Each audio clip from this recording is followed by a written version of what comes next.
Hello दोस्तों, नमस्कार। आइए स्टार्ट करते हैं 7 फरवरी का एडिटोरियल, जिसका टाइटल है mint street musings. Mint street वैसे तो चेन्नई में एक स्ट्रीट का नेम है, ठीक है। और वैसे यहाँ पे मिंट स्ट्रीट का मतलब समझिए आरबीआई से मतलब है, ठीक। मिंट वैसे होता है ना, जो सिक्के जिसमें ढाले जाते हैं उसको भी हम मिंट बोलते हैं। तो इस हिसाब से इसको आप मान लीजिए आरबीआई है। और ये जो दे रखा है म्यूजिंग्स, इसका मतलब है थॉट। क्या कहोगे? थॉट कहोगे, थिंकिंग कहोगे, रिफ्लेक्शन कहोगे, मतलब सोच कह सकते हो। तो मिंट स्ट्रीट म्यूजिंग का मतलब है आरबीआई की सोच, ठीक। किसको लेकर लिखा गया है? On the interim budget and the RBI, ये लिखा गया है अंतरिम बजट को लेकर।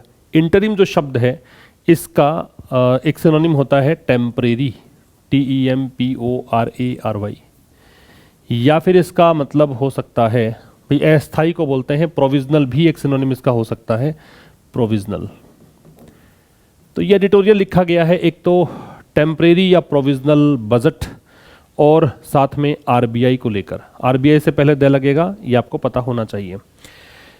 आगे दे रखा था interim budget gives. Interim budget subject है, गिव्स इसकी वर्ब है, तो ये आपका सब्जेक्ट हुआ, ये वर्ब हुई। अंतरिम बजट देता है, सेंट्रल बैंक को देता है, सेंट्रल बैंक इसका ऑब्जेक्ट हुआ। क्या ऑब्जेक्ट हुआ? इनडायरेक्ट। होम का जो आंसर होता है, वे ऑब्जेक्ट कैसे निकालते हैं? किसी क्रिया से दो क्वेश्चंस पुट करते हैं, किसी क्रिया से पूछते हैं व्हाट या होम, दोनों में से कोई भी आंसर आता है वो कहलाता है क्या? ऑब्जेक्ट कहलाता है। होम का जो आंसर है वो कहलाता है इनडायरेक्ट ऑब्जेक्ट, और जो आंसर आता है किसका, व्हाट का, वो कहलाता है डायरेक्ट ऑब्जेक्ट। डायरेक्ट ऑब्जेक्ट है, ये इनडायरेक्ट ऑब्जेक्ट है। रूम जो है यहाँ पे कमरा नहीं है, इसका मतलब है अपॉर्चुनिटी कह सकते हो, या इसे आप कह सकते हो लीवे, या आप इसे कह सकते हो फ्रीडम, आज़ादी के लिए यूज किया गया है रूम। मनूवर जो शब्द है, मनूवर यहाँ पे क्रिया है, इसका मतलब है मनूवर का कि कोई भी चीज़ का अरेंजमेंट करना, अरेंज करना, मैनेज करना, मैनिपुलेट करना। मैनिपुलेट भी होता है, मतलब अपने फ़ायदे के लिए किसी चीज़ को व्यवस्थित करना, ये हो सकता है। अब जब सारे वर्ड्स हमारे पास आ गए तो इसको ट्रांसलेट करना आसान हो जाता है। क्या कह रहा है? अंतरिम बजट केंद्रीय बैंक, केंद्रीय बैंक भी आरबीआई है, तो केंद्रीय बैंक आरबीआई को देता है क्या? कुछ ज़्यादा यहाँ पे अवसर देता है, कुछ ज़्यादा यहाँ पे गुंजाइश देता है, किसकी? प्रबंधन करने की, मैनेज करने की चीज़ों को। ये इंटरिम बजट जो है, अंतरिम बजट है, वो आरबीआई को कुछ ज़्यादा यहाँ पे अवसर या गुंजाइश देता है, क्या करने की? मनूवर करने की, मैनिपुलेट, अरेंज या मैनेज करने की। क्लियर है आपको? अब हम विस्तार से इसको पढ़ेंगे, उससे पहले बता देता हूँ आपको कि इसका पीडीएफ आपको मिलेगा टेलीग्राम चैनल आशीष क्लासेस पर। उसका लिंक आपको डिस्क्रिप्शन में दिया है, ठीक है, वहाँ से आप कनेक्ट हो सकते हैं, या टेलीग्राम पर जाकर सीधा सर्च करिएगा आशीष क्लासेस, तो भी आपको मिल जाएगा। एक हमारा सीडीएस और एसएससी को ध्यान में रखते हुए एक कोर्स चल रहा है लाइव, शाम को 5:30 बजे एप्लीकेशन आशीष क्लासेस पर ये क्लास लाइव होती है। बाद में वीडियोस रिकॉर्डेड भी आपको मिलते हैं, और ये 2 साल की वैलिडिटी लेकर है कोर्स। एक खास बात थोड़ा सा ध्यान देने योग्य है कि 10 फरवरी मीन्स आज 7 फरवरी है, 3 दिन और मान लीजिए, ये 10 फरवरी तक आपको एक ऑफ़र प्रोवाइड किया गया है। उसके बाद में ये कोर्स प्राइस जो है बढ़ जाएगा, और उसके बाद में ये ऑफ़र कभी किसी भी अवसर पर आपको नहीं मिलेगा, ठीक है। तो आप इसके पहले पहले ही इसको बाई कर सकते हैं। 5 क्लासेस इस पर हो चुकी है, क्लास नंबर 6 आज हम 5:30 बजे डिस्कस करेंगे, ठीक है। आगे देखिए क्या कहना चाहता है। The latest by monthly meeting, ये जो आपको अलग कलर में दिख रहा है, ये है सब्जेक्ट सेंटेंस का। तो लेटेस्ट मतलब जो हाल फिलहाल हुई है, बाई मंथली मतलब 2 महीनों में एक बार होने वाली, ठीक है। और मीटिंग है, पता ही आपको। तो कह रहा है कि जो लेटेस्ट बाई मंथली मीटिंग है किसकी? रिजर्व बैंक ऑफ इंडिया की monetary policy committee. Monetary policy committee को आपने सुना होगा एमपीसी भी कहा जाता है। तो एमपीसी जो है, इसकी मीटिंग हुज, ये एमपीसी दे ही रखा है ब्रैकेट में, है ना, हुज आउटकम्स, जिसके परिणाम, आउटकम का मतलब होता है रिजल्ट, जिसके परिणाम विल बी रिवील्ड, जो उजागर होंगे, ये आउटकम्स की वर्ब है, विल बी रिवील्ड। उजागर होंगे किसके द्वारा? उजागर किए जाएंगे। रिवील का मतलब होता है शो करना, या रिवील का मतलब होता है डिस्क्लोज करना। ये उजागर किए जाएंगे किसके द्वारा? आरबीआई के गवर्नर शक्तिकांता दास के द्वारा। कब की बात है, फरवरी 8 को किए जाएंगे। इज वाइडली एक्सपेक्टेड, अब ये मीटिंग की वर्ब है वो इज है, वाइडली एडवर्ब है, एक्सपेक्टेड है ये पैसिव बन रहा है। तो ये जो मीटिंग है इससे ये बहुत ज़्यादा एक्सपेक्ट किया जाता है टू रिजल्ट इन, कि ये परिणित होगी। रिजल्ट इन का मतलब होता है लीड टू, कि ये परिणित होगी किस में, स्टेटस क्यो। स्टेटस क्यो का मतलब होता है यथास्थिति, करंट सिचुएशन कह सकते हो, करंट सिचुएशन कह सकते हो, या एग्जिस्टिंग सिचुएशन कह सकते हो, यथास्थिति, जो अभी फिलहाल स्थिति है वो की वही, ठीक है, वैसे की वैसी। स्टेटस क्यो नाउन है। ऑन इंटरेस्ट रेट्स मतलब ब्याज दरों पर। यट अगेन मतलब एक बार फिर से। यट कब लगता है, ये इम्फेटिक वे में लगता है। अगेन मतलब एक बार दोबारा, और यट अगेन है तो एक बार फिर से, ठीक है, ये मतलब स्ट्रेस डालने के लिए आता है। क्या कह रहा है, जो हाल फिलहाल बाई मंथली मीटिंग हुई है। अब आगे अगर एक बार छोड़ दें तो समझिए बाई मंथली मीटिंग जो है इससे ये एक्सपेक्ट किया जाता है कि ये परिणित होगी मीटिंग किस रूप में, कि इंटरेस्ट रेट पर जो वर्तमान में स्थिति बनी हुई है, इंटरेस्ट रेट बदली है नहीं बदली, जो भी वर्तमान कंडीशन है वैसी की वैसी ये रहनी है एक बार फिर से। बीच में क्या दिया आपको कि बाई मंथली मीटिंग किसकी, रिजर्व बैंक ऑफ इंडिया की एमपीसी कमेटी की, जिसके परिणाम, ठीक है, जिसके परिणाम, अब ये मीटिंग की बात ही कर रहा है, उसके आउटकम्स है वो वर्ब सब्जेक्ट हो गया, विल बी रिवील्ड इसकी वर्ब है, और ये पैसिव है बी के साथ थर्ड फॉर्म। ये परिणाम लास्ट में डिस्क्लोज किए जाएंगे किसके द्वारा, आरबीआई गवर्नर शक्तिकांता दास के द्वारा। कब किए जाएंगे, 8 फरवरी को, मीन्स कल ये परिणाम जारी हो जाएंगे। ऑन आ रहा है पर्टिकुलर डे या डेट से पहले। जब भी हम पर्टिकुलर डे या डेट की बात करते हैं, पर्टिकुलर डे या डेट, तो आपको किसका प्रयोग करना होता है, तो आपको लगाना होता है ऑन। पर्टिकुलर डे या डेट से पहले किसका प्रयोग करना होता है, ऑन का। ये बात आपको ध्यान रखनी है यहां पर। क्लियर है बात, तो ये एक विशेष बात आपको ध्यान रखनी है।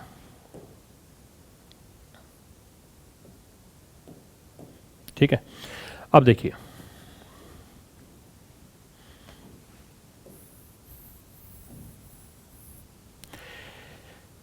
इसका स्क्रीनशॉट आप ले सकते हैं। नेक्स्ट स्लाइड की ओर मूव करते हैं। नेक्स्ट स्लाइड है at its last review in early दिसंबर। अब दिसंबर के शुरुआत में इसके जो लास्ट रिव्यू था, रिव्यू होता है पुनर्वलोकन, री प्लस व्यू से बनता है। एट इट्स लास्ट रिव्यू मतलब उस रिव्यू में जो दिसंबर के शुरुआत में पिछला जो रिव्यू रहा, उस रिव्यू में 5 of the 6 MPC members, 6 members थे, 6 में से 5 ने, ये सब्जेक्ट हो गया। हैड वोटेड, ये 5 की वर्ब हो गई।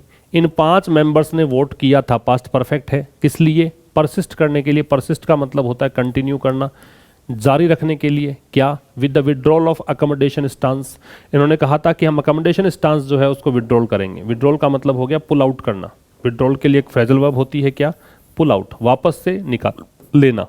अकोमोडेशन स्टांस का मतलब होता है, आरबीआई का अकोमोडेशन स्टांस का मतलब है कि आरबीआई पैसा डालेगी ताकि इकोनॉमी को बूस्ट अप मिले। ठीक है, आरबीआई पैसा यहाँ पे इंसर्ट करेगी मार्केट में या बैंकों में देगी पैसा, जिससे क्या होगा, इकोनॉमिक जो सिस्टम है वो बूस्ट करेगा। ठीक, ये होता है अकोमोडेशन स्टांस। स्टांस वैसे नज़रिया होता है, आउटलुक होता है।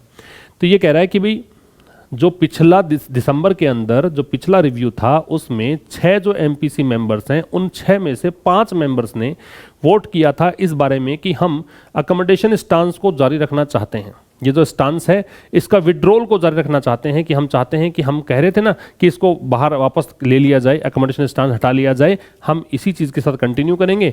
And the panel had raised, और जो पैनल है, आयोग है, उस पैनल की वर्ब है हैड रेज्ड, इसने रेज कर दी थी, बढ़ा दी थी।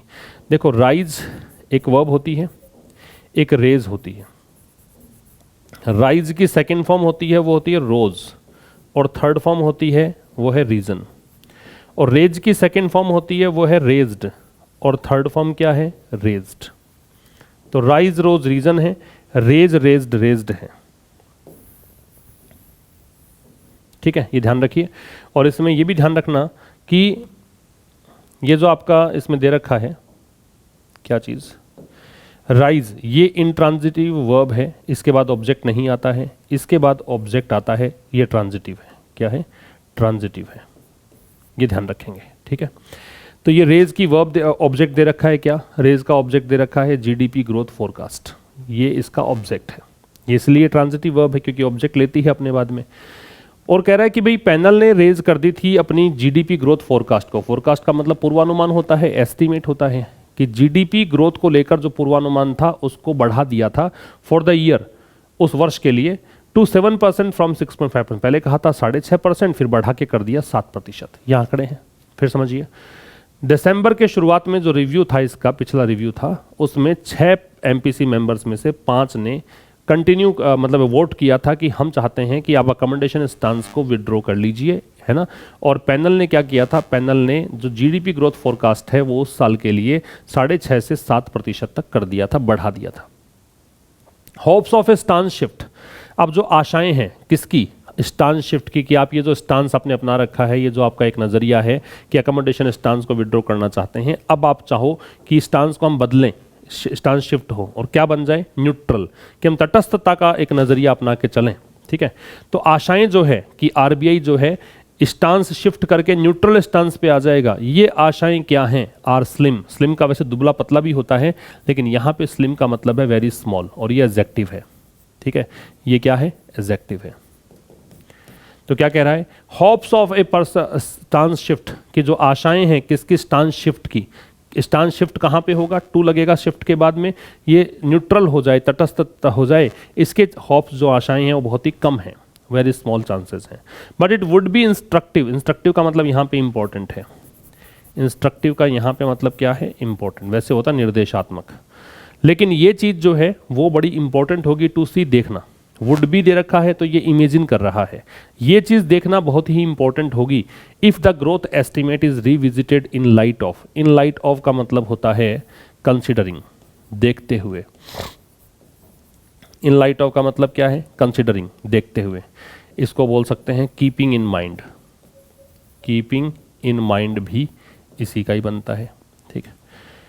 तो ये देखना बड़ा इंपॉर्टेंट होगा कि क्या जो ग्रोथ एस्टिमेट है, जो वृद्धि को लेकर अनुमान है, इसको फिर से आप विजिट करेंगे, मतलब क्या इसको फिर से देखा जाता है, क्या उस अनुमान को आप थोड़ा इधर उधर करने की कोशिश करेंगे, क्या देखते हुए, नेशनल स्टैटिस्टिकल ऑफिस, राष्ट्रीय सांख्यिकी विभाग के अनुमान को देखते हुए। प्रोजेक्शन का मतलब होता है एस्टीमेट, या फिर इसका मतलब होता है गैस, इसको देखते हुए।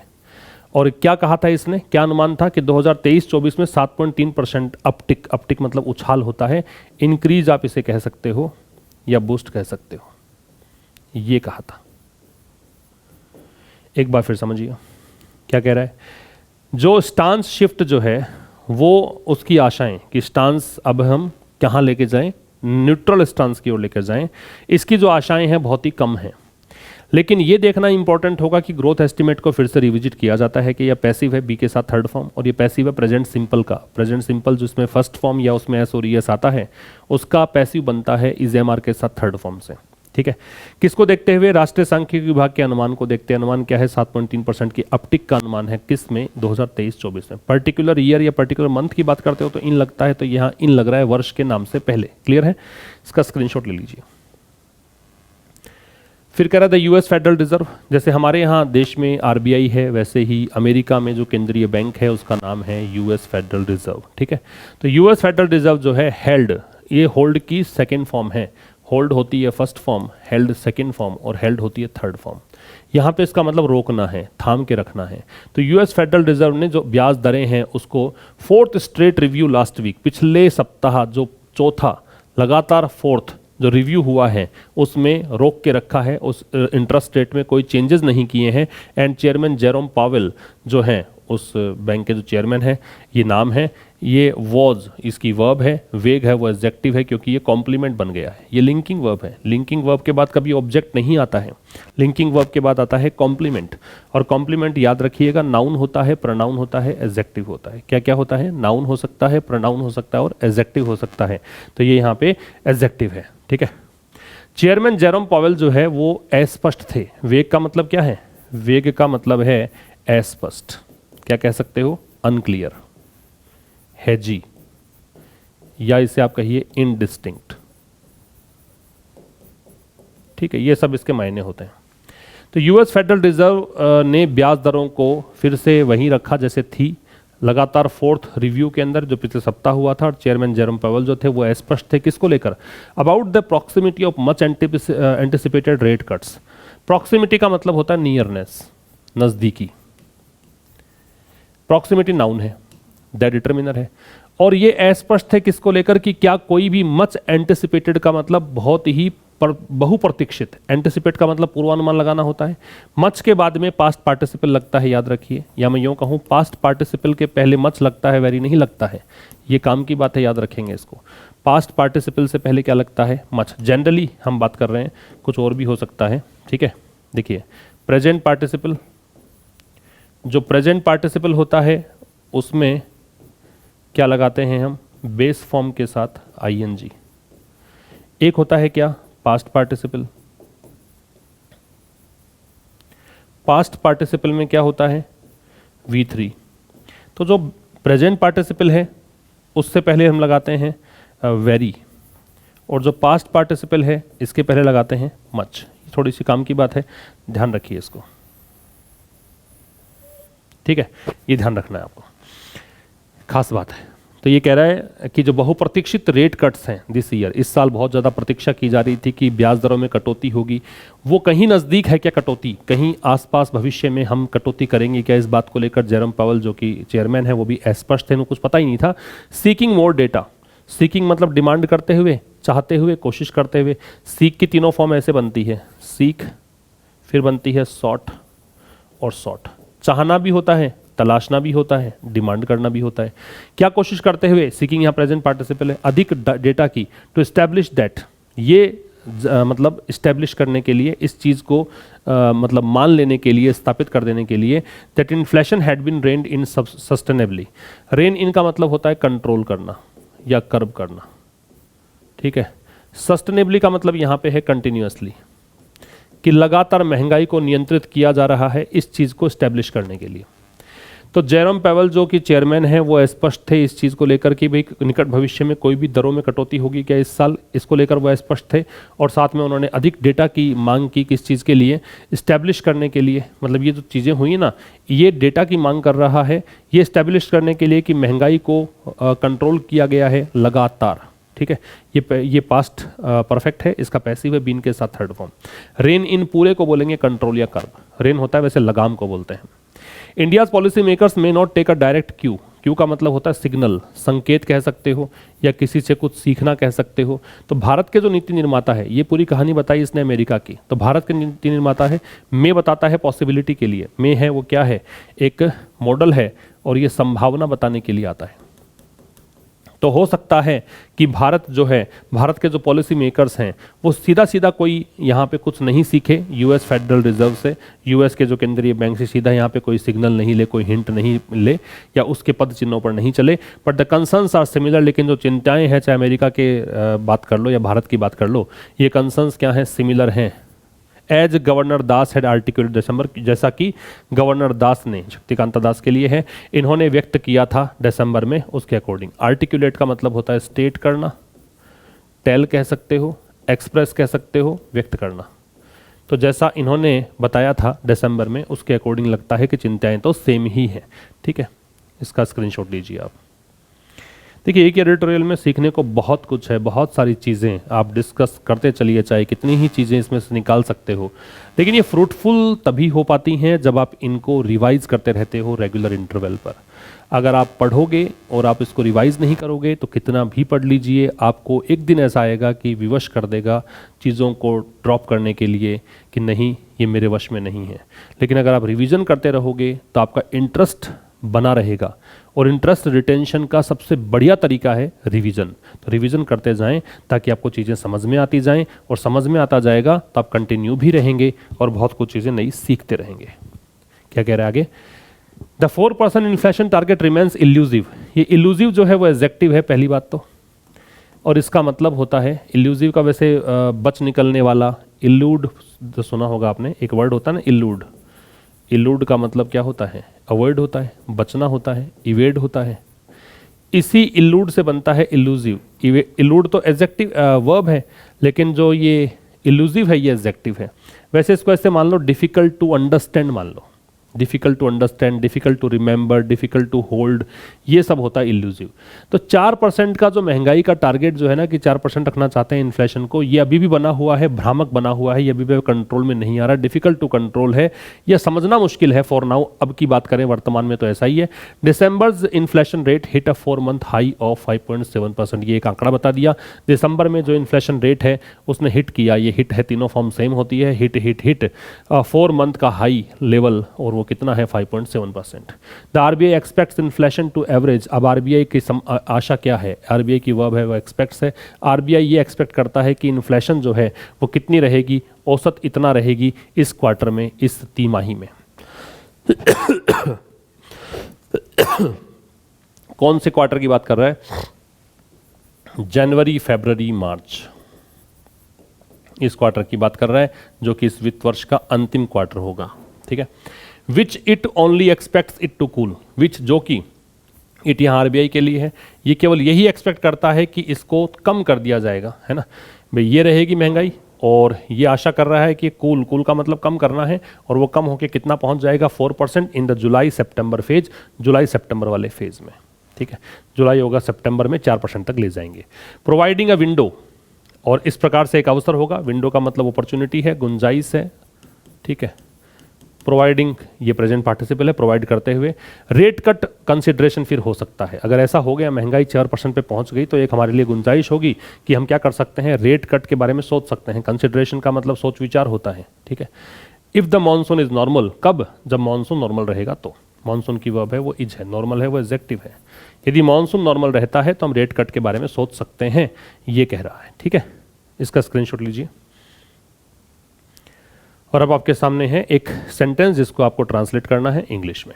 क्या कह रहा है, सेंटेंस कह रहा है मध्य प्रदेश का हरदा जिला बारूद के धमाके से दहल गया है। मध्य प्रदेश का हरदा जिला बारूद के धमाके से दहल गया है।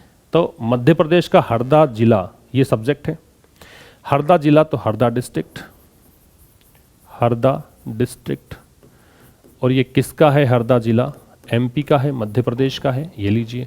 यहाँ द मत लगाना क्योंकि नाम दे रखा है, अगर एक ही जिला होता तो फिर हम द के बारे में सोचते। The Harda district of MP, दहल गया है प्रेजेंट परफेक्ट है, ठीक है। अब दहलने का मतलब शेक हो गया है। अब देखिए ये अपने आप तो हुआ नहीं है, किसी के द्वारा हुआ है, बम धमाके से हुआ है, तो पैसिव बना लीजिए इसका। और चूंकि प्रेजेंट परफेक्ट लगाओगे आप, आ ई ए की मात्रा के बाद है आता तो प्रेजेंट परफेक्ट लगाते हैं, और प्रेजेंट परफेक्ट आप पैसिव बनता है वो हैज़ बीन हैव बीन बनता है। हरदा डिस्ट्रिक्ट सिंगुलर है इसलिए हैज़ बीन कर दीजिए, और फिर आप कर दीजिए इसको शेकन, शेक शुक शेकन, ठीक है। और किस कारण से, तो ड्यू टू लगा दीजिए या बिकॉज ऑफ लगा दीजिए, की बात है। बारूद के धमाके से, बारूद को बोलते हैं गन पाउडर, धमाके को बोलेंगे ब्लास्ट, गन पाउडर ब्लास्ट, ये आपका आंसर आ जाएगा, ठीक। और ये मैंने लिखा हुआ है यहाँ पे, हरदा डिस्ट्रिक्ट में मध्य प्रदेश हैज़ बीन शेकन। अब यहाँ बाई लगा रखा है, इस पर ड्यू टू ठीक रहेगा, बाई की जगह पे बाई लगता है एक ऐसे एजेंट से पहले जो व्यक्ति हो, यहाँ ना करके ड्यू टू कर देना या बिकॉज ऑफ कर देना। क्लियर है भाई। तो ये था आज के इस एडिटोरियल में। मुलाकात होगी अब कल एक नए सेशन के साथ ठीक शाम 5 बजे। तब तक के लिए नमस्कार, थैंक यू वेरी मच।